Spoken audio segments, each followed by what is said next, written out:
최근에 중동 지역의 전쟁으로 인해서 전 세계가 큰 어려움을 겪고 있죠.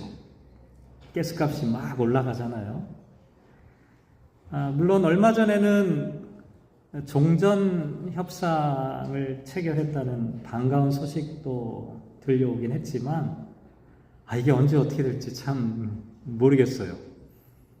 또다시 이 호르무즈 해협을 봉쇄한다라고 하는 뉴스가 들려오기도 하고, 또 뭐 이스라엘이 레바논을 공격하고 또 이란이 또 보복을 하고 또 미국이 또 이걸 또 공격하겠다, 막 이렇게 막 너무 복잡하고 어려운 그런 일들이 계속 진행되고 있습니다. 처음에는 미국과 이란의 전쟁이라고 생각했는데 중간에 보면은 이스라엘이 끼어 있어요. 근데 나중에 보면은 실제의 전쟁은 이스라엘과 중동 지역의 어떤 이런 전쟁으로 벌어지는 것처럼 보입니다. 여러분 궁금하지 않으시나요? 왜 이렇게 중동 지역에는 이런 전쟁이 끊이지 않는 걸까? 특별히 이스라엘과 이 아랍 진영 이 간에는 왜 이런 전쟁들이 반복적으로 일어나는 걸까?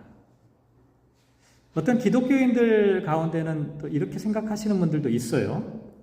이스라엘은 하나님이 선택하신 백성이고 지금 하나님의 약속의 땅을 찾으려고 하는 것이니까 불가피한 일이다 라고 생각하시는 분들도 있죠. 그런데 기독교인들이 그렇게 좋게 이스라엘을 생각하는 것과는 정반대로 이스라엘 사람들, 흔히 우리가 얘기하는 오소독스한 이 유대인들, 이 사람들은 기독교에 대해서 결코 우호적이지는 않습니다. 예루살렘 지역에는 이슬람과 또 기독교와 유대교가 함께 이렇게 공간을 점유하고 있는데, 이 유대교인들에 의해서 기독교 성직자들이 공격을 당하는 일들이 지금도 빈번하게 일어납니다. 뭐 침을 뱉는 일은 다반사이고요. 또 교회를 공격하는 일들도 심심치 않게 벌어지게 되죠. 여러분들도 아마 뉴스에서 다 들으셨겠지만 이스라엘 군인들이 레바논 점령지에 들어가서 어떤 일을 벌였습니까? 예수님의 십자가 사함을 해머로 내리치는 그런 장면이 보도가 돼서 참 경악했던 일도 있었죠. 유대인들은 기독교인들을 좋아하지 않아요. 그런데도 기독교인들은 이스라엘 사람들에게 뭔가 좀 우호적인 생각을 다들 어느 정도 갖고 있습니다. 왜냐하면 거기에는 뭔가 이렇게 밑바탕에 깔려 있는 게 있기 때문에 그래요. 현재의 이스라엘과 아랍의 이 관계를 성경에 나와 있는 이삭과 이스마엘의 관계로 보기 때문입니다. 그러니까 이렇게 보면 어떻게 돼요? 약속의 자녀인 이삭의 후예가 현재 이스라엘처럼 보이고, 아랍은 어떻게 됩니까?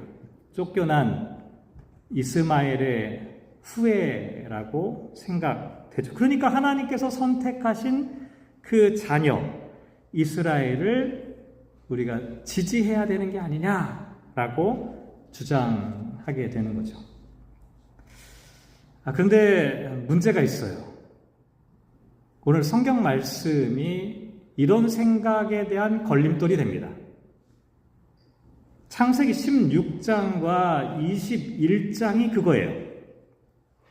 창세기 16장에는 어떤 내용이 나와 있냐면 천사가 나타나서 하갈에게 이스마엘의 출생을 예고하면서 축복하는 이야기가 기록되어 있습니다.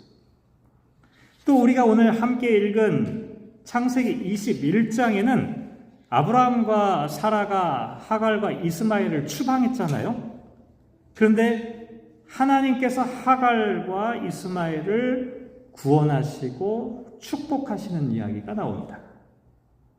만약에 성경에 이 두 본문이 없었더라면 창세기 16장과 창세기 21장이 없었더라면 지금 일반적으로 생각하는 생각이 맞을지도 모릅니다. 이스마엘을 저주하고 추방하셨던 하나님, 그 하나님이라고 생각한다면 우리는 아무런 거리낌 없이 이스라엘의 편을 들어도 괜찮아요.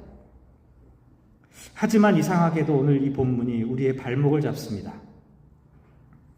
하나님께서 이스마엘을 태어나게 하셨을 뿐만 아니라 하갈과 이스마엘이 광야에서 죽어가는 상황 가운데서도 그들을 구출해 주셨어요. 뿐만 아니라 그들을 축복하여 주셨어요. 이게 오늘 고민거리입니다. 왜 이렇게 하셨을까? 우리가 한번 생각해 볼 필요가 있습니다. 이스라엘과 이 아랍이라고 하는 이 역사적 뿌리에 대해서 우리가 갖고 있는 오해들이 많이 있는데요. 앞서도 말씀드렸지만 우리는 이런 생각들을 많이 합니다. 아랍 사람들 하면 전부 다 이스마엘의 후손들이고 이들은 전부 다 무슬림이다. 사람들의 머릿속에 이런 고정관념이 다 들어가 있어요. 그리고 유대인들, 이스라엘 사람들은 이삭의 후손이다. 이 혈통적 이분법을 갖고 바라보는 시각이 있습니다. 하지만 성경과 역사를 보면 이건 사실이 아니에요. 이스마엘, 무슨 뜻인지 아십니까? 성경에서 최초로 이름 가운데 엘이라고 하는 것은 하나님입니다. 이스마엘, 스마라고 하는 게 샤마르라고 하는 단어입니다. 이 샤마르라고 하는 단어가 뭐냐면 듣는다라고 하는 거예요. 하나님께서 들으심. 이스마엘이라고 하는 단어, 이름의 뜻이 바로 이런 뜻입니다. 하나님이라고 하는 엘이라고 하는 단어가 가장 처음으로 들어간 이름이 바로 이스마엘입니다. 이스라엘은 그 다음이에요. 야곱의 이름이 이스라엘이잖아요. 야곱보다 이스마엘이 더 먼저였어요. 뿐만 아니라 창세기 25장 12절부터 16절까지 말씀을 보면 이스마엘의 후손들의 족보와 거주 지역 위치가 나옵니다. 거기를 지금 현재의 지도로 이렇게 딱 겹쳐가지고 살펴보면 현재 이집트 일부 지역, 요르단, 시리아, 레바논 일부, 이라크, 사우디아라비아, 반도 지역 이렇게 되어 있어요. 근데 이 지역을 거주하고 있는 사람들, 지금은 이슬람 사람들이 많이 있지만 이 지역은 전통적으로 어떤 지역이냐면 신약 성경에서 나와 있는 이방인 선교를 위해 세워진 안디옥 교회가 있는 자리예요. 소아시아 지역에 흩어져 있는 교회들이 바로 이 지역과 일치합니다. AD 50년경까지 가장 화려한 기독교 문명을 꽃피웠던 지역이 바로 이 지역입니다. 그 후에 어떤 일이 벌어집니까? AD 630년경에 이슬람이 그 지역을 정복해 들어오죠. 그런데 그때까지도 신앙 공동체를 지켜냈습니다. 뿐만 아니라 2000년의 역사를 놓고 보면 수많은 박해가 있었어요. 그럼에도 불구하고 신앙을 지켜온 아랍 크리스찬들이 살고 있는 지역이 바로 그 지역입니다.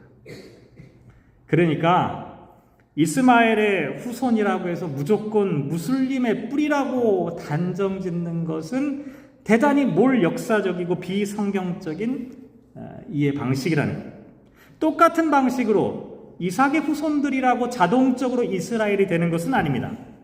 오늘날 이스라엘 한번 곰곰이 생각해 보시기 바랍니다.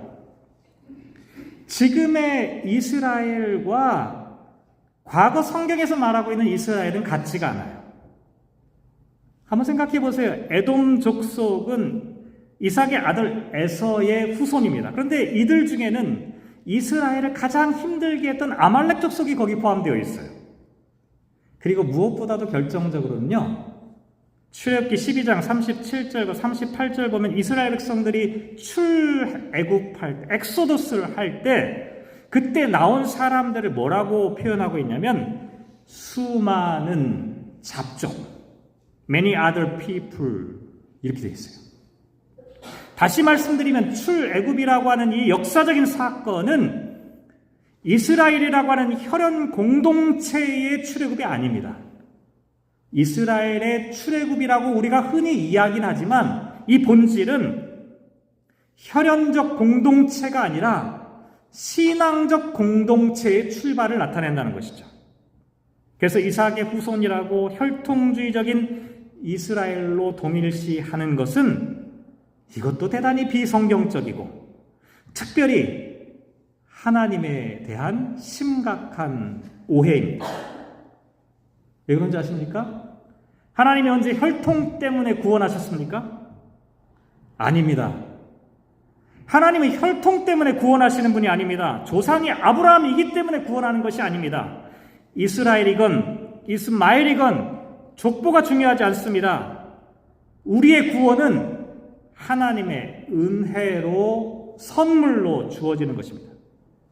만약 이게 아니라면 족보로 구원받는 것이라면 혈통으로 구원받는 것이라면 저와 여러분이 여기서 있을 필요가 없어요.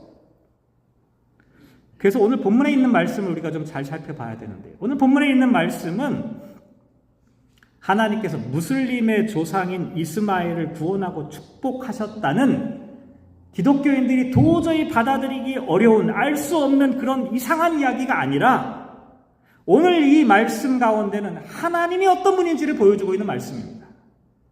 하나님은 도대체 누구의 소리를 듣고 계시느냐? 라고 하는 것을 우리에게 가르쳐주는 그런 말씀입니다. 특별히 말씀드리자면 하나님이 들으시는 소리는 세상의 중심으로부터 밀려난 약자, 그 여종과 어린 자식의 탄식 소리를 결코 외면하지 않는 분이다라고 말씀하고 있다는 것이죠. 오늘 본문 한번 구체적으로 살펴볼까요? 창세기 21장 8절에 보면 이렇게 시작합니다. 아이가 자라매 젖을 떼고 이삭이 젖을 떼는 날에 아브라함이 큰 잔치를 베풀었더라. 젖을 떼는 때가 보통 한 3살 정도 됩니다. 우리 막둥이가 3살 때까지 젖을 먹었어요. 제가 보니까 그렇더라고요. 근데 특별히 이때 큰 셀러브레이션을 했어요. 왜 그러냐면 이때 당시에는 영아 사망률이 대단히 높았어요. 태어나자마자 죽는 아이들이 너무나 많았던 거예요. 전염병이나 여러 가지 먹을 것이 없어가지고 죽는 아이들이 많았기 때문에 적어도 3살은 넘겨야 이 아이가 살 수 있겠다라고 생각한 거예요. 그래가지고 그때쯤 되면 큰 잔치를 벌였던 거죠. 아브라함과 사라에게 태어난 이삭, 이때는 아마 손꼽아 기다렸을 겁니다. 물론 아이가 도저히 생길 수 없는 상황에서 생긴 것, 그것도 대단히 감사한 일이었겠지만 이제 한 3살 정도 되니까 어떻게 돼요? 이제는 안심이 되는, 살 수 있겠구나, 이 아이가. 동네 사람들을 다 불러다가 큰 잔치를 벌이게 됐죠. 모두가 기뻐해야 하는 그 잔치였지만 모두가 기쁘지는 않았습니다. 오히려 그 잔치의 순간에 가장 비극적인 일이 시작되었어요. 그게 어떤 일이냐면 9절에 보면 사라가 본즉 아브라함의 아들 애굽 여인 하갈의 아들이 이삭을 놀리는지라 이렇게 말합니다. 놀린다라고 하는 표현이 뭔지 아십니까? 이게 히브리 말로 메짜이크라고 하는, 짜헤크라고 하는 단어 앞에 메가 붙어 있는데 메짜이크라고 하는 건 뭐냐면 이삭이라고 하는 이름이 짜크야, 짜크. 그래서 이삭이라는 이름과 놀린다라고 하는 이름이 어근이 같아요. 똑같은 어근이에요. 이삭이라고 하는 단어의 이 어근이 뭔지 아십니까? 비웃음, 비웃음.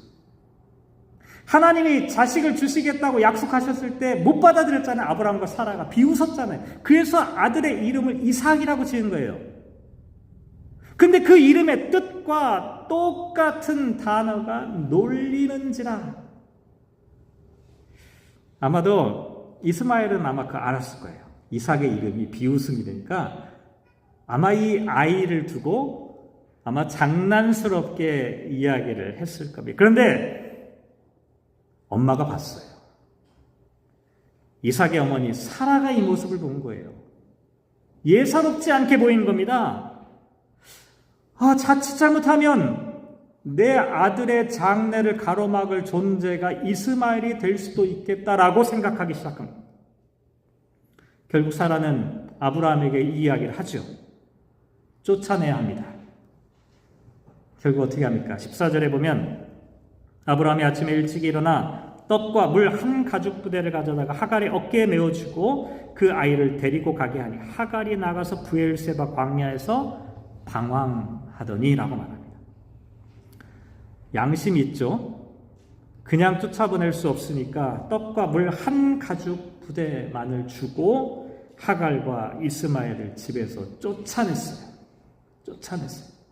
갑자기 집을 잃어버리게 된 겁니다.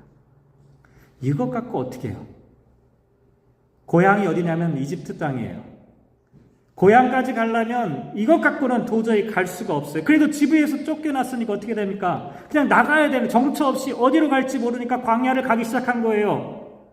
사막에 지나가면서 물 한 가죽 부대와 떡만으로 도저히 생존할 수 없는 극한 상황에 처하게 되는 겁니다.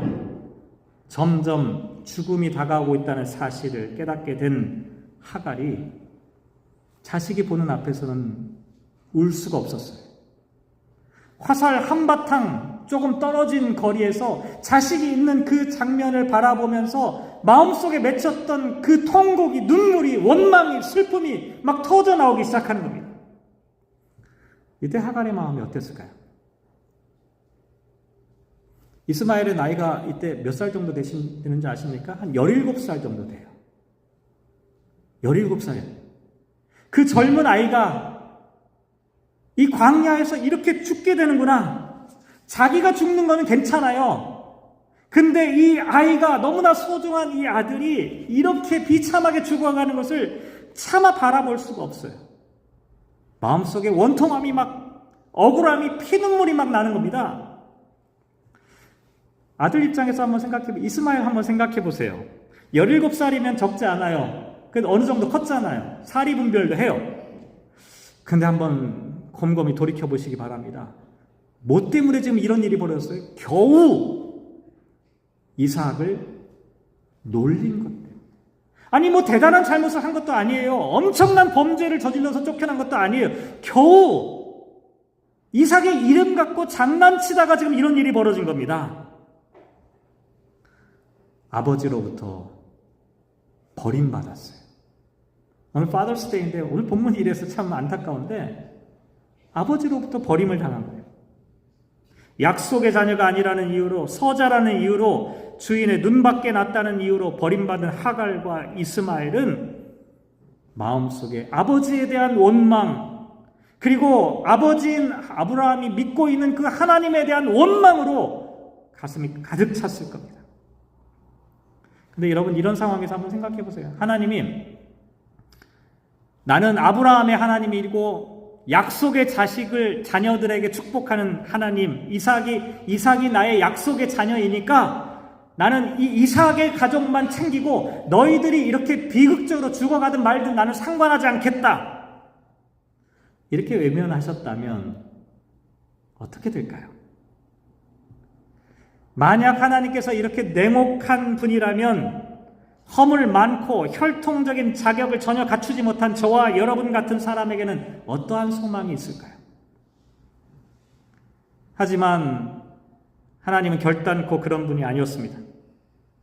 왜냐하면 17절 말씀에 보면 하나님이 그 어린아이의 소리를 들으셨으므로 라고 말씀합니다. 여기서 흥미로운 사실이 하나 있어요. 뭐냐면 하나님께서 하갈의 기도를 들으셨다, 이렇게 기록되어 있지 않고요, 하나님께서 그 어린아이의 소리를 들으셨다라고 말합니다. 어린아이의 소리가 뭐였을까요? 그냥 울음소리예요. 탄식하는 소리입니다. 절망 속에서 터져나오는 신음소리예요. 말이 아니었어요. 근데 하나님께서 그 소리를 들으신 겁니다. 제가 이 말씀 묵상하다 그런 생각이 들었어요. 가장 좋은 기도, 하나님이 들으시는 기도가 뭘까? 하나님이 들으시는 기도, 우리가 막 유창하고 대단한 언어를 사용해서 하나님께 기도하는 것도 참 좋아요. 그런데 하나님께서 정말 들으시는 그 기도는 때로는 말이 아닐 수도 있어요. 때로는 말로 표현할 수 없는 가슴 속에 맺혀있는 그 탄식을 하나님께서 들으실 때가 있다는 겁니다. 하나님께서는 눈물을 들으시는 겁니다. 억울함의 소리를 들으시는 거예요. 가슴 깊은 곳에서 터져나오는 그 소리, 하나님께서 들으신 소리가 바로 그 소리였어요. 하나님이 들으심. 앞에서 제가 말씀드렸죠. 그 이름이 뭐라고요? 이스마엘. 하나님의 들으심이라고 하는 이스마엘이라고 하는 이름의 뜻이 비로소 이 순간에 성취가 된 겁니다. 또한 18절 말씀해 보면 일어나 아이를 일으켜 내 손을 붙들라 그가 큰 민족을 이루게 하리라 라고 약속해 주셨습니다. 이게 이스마엘에게 주신 축복의 선언이에요. 하나님께서 이스마엘에게 축복하셨다니까요. 이스마엘을 그냥 죽음에서 살려주신 것뿐만 아니라 미래에 대한 복을 약속하셨습니다. 이 말씀을 다시 말씀드리면 뭐냐면 이스마엘도 하나님의 또 다른 약속의 자녀로 인정받았다라고 하는 그런 뜻입니다. 자, 이렇게 되면 좀 딜레마에 빠집니다. 그렇지 않나요? 하나님께서 분명 이삭을 약속의 자녀로 선택하셨잖아요. 근데 왜 갑자기 이스마엘을 축복하시고 약속의 자녀로 또 인정해 주셨어요? 실제로 오늘 본문에 보면 헷갈리는 사람들을 향해서 이렇게 말씀합니다. 12절에 보면 이삭에게서 나는 자라야 내 씨라 부를 것입니다. 이것도 되고 저것도 된다는 거예요. 이미 이삭을 약속의 자녀로 인정하여 주셨는데 또다시 이스마엘에게도 약속과 축복을 주셨다는 거예요. 왜 이러셨냐 이런 거죠. 여기에는 함정이 있어요. 왜냐하면 사람들은요 하나님의 사랑을 제로섬 게임처럼 생각해요. 제로섬 게임 뭔지 아시죠? 내가 더 많이 차지하면 나머지는 조금밖에 차지하지 못하는 거예요. 누군가가 나보다 더 많은 사랑을 받으면 나에게 돌아올 사랑이 줄어들 것이라고 생각하는 겁니다. 하지만 하나님의 사랑은 그렇지 않아요. 하나님의 사랑은 결코 마르지 않는 샘물과도 같습니다. 이 세상 모든 사람을 품고도 남음이 있는 무한한 사랑이 하나님께 있기 때문이죠. 그래서 하나님은 이삭을 택하기 위해서 이스마엘을 버리지 않으셨어요. 이스마엘을 구하기 위해서 이삭에게 주신 약속을 포기하지도 않으셨습니다. 하나님께서는 이삭도 사랑하셨고 이스마엘도 돌보아 주셨습니다. 두 사람 모두 하나님의 시선 안에 있고 둘 다 하나님의 주권 아래 살게 하셨죠. 왜냐하면 하나님은 약속을 지키시는 하나님이시면서도 그 과정에서 상처받고 밀려난 사람들의 소리를 결코 외면하지 않는 분이기 때문입니다. 마태복음 10장 29절에 보면 아주 흥미로운 이야기가 나와요. 예수님께서 하신 말씀인데요. 참새 2마리가 한 아사리온에 팔리지 않느냐. 그러나 너희 아버지께서 허락하지 아니하시면 그 하나도 땅에 떨어지지 아니하리라. 아사리온 이게 화폐 단위예요. 데나리온의 16분의 1 정도. 우리로 좀 따지면 뭐라고 할까요? 쿼러도 아니에요. 더 작은 정말 지금 사용하지 않는 그런 동전을 나타냅니다. 참새 2마리가 한 아사리온에 팔린다는 말은 뭐냐면 아무도 신경 쓰지 않는다는 겁니다. 아무도 개의치 않는 거예요. 참새가 죽든 말든 값어치가 없다고 생각한다는 거예요. 하지만 하나님께는 그렇지 않다는 겁니다. 하나님은 그 참새 1마리가 땅에 떨어지는 것을 좌시하지 않는다는 겁니다. 또 30절 말씀해 보면 뭐라고 기억하셨냐면 너희에게는 머리털까지 다 세심받았다. 여러분의 머리카락 다 세보신 적 있습니까? 아무도 없어요. 세상에 자기 머리카락 셀 수 있는 사람 아무도 없어요. 옆에 있는 사람 머리카락도 못 세요. 근데 누가 센 사람이 있나 봐요. 한 10만 개 정도 된대요. 우리는 우리의 머리카락조차 몰라요. 내 자신조차도 모른다는 얘기입니다. 하지만 하나님은 그걸 관심 갖고 계신다는 겁니다. 우리가 무시하고 지나가는 것, 우리가 아무렇지도 않게 생각하는 것, 하나님은 깊은 관심으로 바라보고 계신다는 거예요. 사랑하는 성도 여러분, 하나님께서는 이집트에서 노예살이를 하던 이스라엘 백성들과 함께 수많은 잡족들을 함께 구원하셨습니다. 그리고 저와 여러분처럼 혈통적으로는 이방이잖아요. 그렇잖아요. 우리 이방인이에요. 혈통적으로 하나님의 선택받은 백성이라고 주장할 수 없는 사람들을 위해서 하나님께서 어떤 일을 하셨습니까? 당신의 독생자 예수 그리스도를 이 땅에 보내셔서 십자가에서 죽게 하셨습니다. 왜냐하면 하나님은 그 어린아이의 소리를 들으시는 분이기 때문에, 하나님은 지금도 그 어린아이의 소리를 외면하지 않은 그런 하나님이시기 때문에 오늘 이 땅에는 수많은 하갈들이 있습니다. 저와 여러분이 살아가는 이 세상이 광야라고 하잖아요. 이 광야에는 수많은 하갈들이 있어요. 이스마엘들이 있어요. 아버지에게 버림받아 통곡하는 이스마엘들이 있습니다. 사람들에게 잊혀지고 억울함에 가슴 아파하는 사람들 있어요. 미래가 보이지 않아 눈물 흘리고 있는 사람들, 기도조차 나오지 않아 그저 억하는 신음소리밖에 내지 못하는 사람들, 특별히요 외국에서 이민자로 살다 보니까 그런 사람들 많이 봐요. 순식간에 추방당할 수 있잖아요. 순식간에 어려움을 겪을 수 있잖아요. 인정받지 못한다고 느낄 수가 있잖아요. 순식간에 이 공동체로부터 벗어나야만 하는 사람들 생겨나잖아요.